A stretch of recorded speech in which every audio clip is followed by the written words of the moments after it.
सुरुवात करतो एका महत्त्वाच्या बातमीनं। मी शहीद झालो तर माझ्या पार्थिवाला नीतिमत्तेनं भ्रष्ट झालेल्या राजकीय आणि सरकारी अधिकाऱ्यांनी हात लावू नये असा फलकच आता एका सैनिकानं लावून आपल्या मनातला राग व्यक्त केलाय।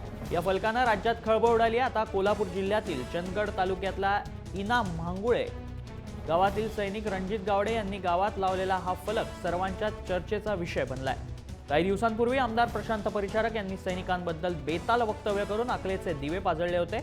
या फलकामुळे सैनिकांची अस्वस्थता समोर आली आहे। त्या वक्तव्याचा निषेध म्हणून रणजित गावडे यांनी हा फलक लावलाय।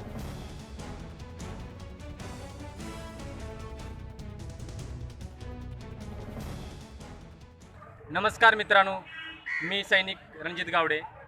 मागील एका वर्षामध्ये जे सैनिकांचा अपमान करण्याची परंपरा चालू झाली आहे त्याचं आमच्या सर्व सैनिकांना खूप दुःख आहे आणि त्या विरोधातच माझी एक शेवटची इच्छा असेल। मी सैनिकी सेवा बजावत असताना जर मला वीर म्हणाल्यास नीतिमत्ता भ्रष्ट झालेल्या नेत्यांनी आणि लाचखोर सरकारी अधिकाऱ्यांनी माझ्या पार्थिव देहाला हात लावणे ही माझी शेवटची इच्छा असेल। आणि ही इच्छा फक्त माझीच नसून माझे सोबती आणि देशातील हजारो सैनिकांची इच्छा आहे। जय हिंद। दरम्यान या संदर्भात नितेश राणे आणि अरविंद सावंतांनी फोनवरून काय प्रतिक्रिया दिली आहे पाहूयात। भाजप सरकार देशात आणि राज्यात आल्यानंतर ज्या पद्धतीने आमच्या सैनिकांचा राजकीय वापर किंवा स्वतःचं अस्तित्व दाखवण्यासाठी ते वारंवार केलं जात आहे, सर्जिकल स्ट्राईकचा वापर असेल किंवा सैनिकांच्या जेवणाची जी काय परिस्थिती दाखवली गेली किंवा हल्ली पंढरपूरचे जे परिचारक आहेत त्यांनी जे आपली मानसिकतेचं घाणेरड्या मानसिकतेचं प्रदर्शन देशासमोर आणलेलं आहे, त्याच्यामुळे ह्या ज्या सैनिकांनी आपल्या भावना व्यक्त केलेल्या आहेत त्या प्रत्येक सैनिकांच्या मनात ह्याच्यामध्ये काही दोन विचारच नाही। पण ह्या सगळ्या गोष्टी आपण थांबवणार आहात का नाही? कारण आपले जे सैनिक आहेत ते निस्वार्थी पद्धतीने आपलं संरक्षण आणि आपल्या देशाची रक्षण आपल्या बॉर्डरवर करत असतात आणि आपण त्या बाबतीमध्ये जो त्यांचा सन्मान ठेवत नाही, त्यांना ज्या पद्धतीने आपण त्यांची मानसिक खच्चीकरण करण्याचा जो प्रयत्न करतो, या बाबतीमध्ये जेवढा आपण निषेध करू शकतो तेवढा मला वाटतं कमीच आहे। म्हणून त्याच्या भावना लक्षात घेऊन भविष्यामध्ये अशा घटना होता कामा नये ह्याच गोष्टीवर आपण सगळेजणांनी विचार केला पाहिजे आणि पावलं उचलली पाहिजे। मूळ मुद्दा जे सैनिक या देशाचं आणि आम्हा सर्वांचं रक्षण करतात त्यांच्याबद्दल आपल्या मनामध्ये अत्युच्च अशी आदराची भावना असली पाहिजे। नक्कीच। आणि दुर्दैवानं परिचारकांच्या आमदारांना जेव्हा उद्धार काढल्यानंतर सगळ्या नेत्यांना त्यासाठी मागणी करावी लागते, हेच या देशाचं आणि राज्याचं दुर्दैव आहे। त्यांना ते तातडीनं निलंबित सरकारनं करायला होतं ताबडतोब। आज जे गावडेंनी वक्तव्य केले त्या वक्तव्याशी आम्ही 100% सहमत आहोत। सावंतजी, आता अधिवेशन सुरू आहे, शिवसेनेकडून हा मुद्दा जो आहे तो लावून धरला जाईल? 100% लावून धरलाच आहे ना। धरला म्हणतो ते आलं ना 1.5 वर्ष काही निलंबन केलं, पण ते मागणी करावी लागते हेच दुर्दैव आहे माझं म्हणणं। नक्कीच मागणी का करावी लागली? बरोबर, सरकारनं ठोस पाऊल त्याच वेळेला उचलायला पाहिजे होतं। मागणी कशी करायची? नादान लोकांबद्दल कसले आदर बाळगायचे?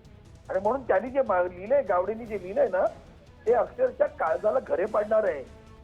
आपल्याला लाज वाटली पाहिजे की आपल्या देशामध्ये आणि आपल्या राज्यामध्ये, कानपूर महाराष्ट्रामध्ये एका सैनिकाला असा फलक लावावा लागतो, हे महाराष्ट्राला लांछनास्पद आहे, लक्षात घेतलं पाहिजे। वक्तव्यांमुळे सैनिकांमध्ये प्रचंड असंतोष पसरला असल्याचं या व्हिडिओमधनं त्या सैनिकांना व्यक्त केलं आहे आपलं मत। बेताल वक्तव्यावरून, परिचारकांच्या बेताल वक्तव्यावरून हे सगळं वक्तव्य करण्यात आलंय। यावर राष्ट्रवादीचे नेते जितेंद्र आव्हाड यांनी परिचारक यांच्यावर देशद्रोहाचा गुन्हा दाखल करण्याची मागणी केली आहे। असं आहे की पूर्ण महाराष्ट्रभर नव्हे तर देशभरातनं प्रतिक्रिया उमटत आहे। ज्या पद्धतीने परिचारक याने जे वक्तव्य केलं त्याचा निषेध होईल तेवढाच कमी आहे आणि म्हणून त्यांना सभागृहाच्या बाहेर फक्त काढून काय होणार नाही, त्यांना निलंबित करून काय होणार नाही, त्यांना बडतर्फ करायला पाहिजे। केवळ ते भाजपचे सदस्य आहेत म्हणून त्यांना लोक विसरून जातील या भावनेपोटी निलंबित करायचं, त्यांच्यावर देशद्रोहाचा गुन्हा का नाही? बरोबर आहे. सैनिकांच्या पत्नींबद्दल म्हणजे आमच्या बहिणींबद्दल इतकी हीन वक्तव्य महाराष्ट्रात नाही देशभरात कोणी केलं नसतं. ते या हुशार माणसांनी केलंय. त्याच्या हुशारीला आपल्या पाठीशी घालण्याचं कारणच नाही. त्याच्यामुळे त्यांच्यावर देशद्रोहाचा गुन्हा केला तर या सैनिक जे आता इतके संतापून बोलतायत त्यांचा संताप थोडासा कमी होईल. त्यामुळे सरकारने पावलं टाकणं गरजेचं आहे. पोलिसांनी त्वरित त्यांच्यावरती राष्ट्रद्रोहाचा गुन्हा दाखल करावा. तर मी शहीद झालो तर माझ्या पार्थिवाला नीतिमत्ता आणि भ्रष्ट झालेल्या राजकीय आणि सरकारी अधिकाऱ्यांनी हात लावू नये असा फलक लावून एका सैनिकानं आपला राग व्यक्त केलाय. या फलकानं राज्यात खळबळ उडाली आहे. नमस्कार मित्रांनो, मी सैनिक रणजित गावडे. मागील एका वर्षामध्ये जे सैनिकांचा अपमान करण्याची परंपरा चालू झाली आहे त्याचं आमच्या सर्व सैनिकांना खूप दुःख आहे. आणि त्या विरोधातच माझी एक शेवटची इच्छा असेल, मी सैनिकी सेवा बजावत असताना जर मला वीर म्हणाल्यास नीतिमत्ता भ्रष्ट झालेल्या नेत्यांनी आणि लाचखोर सरकारी अधिकाऱ्यांनी माझ्या पार्थिव देहाला हात लावणे ही माझी शेवटची इच्छा असेल. आणि ही इच्छा फक्त माझी नसून माझे सोबती आणि देशातील हजारो सैनिकांची इच्छा आहे. जय हिंद.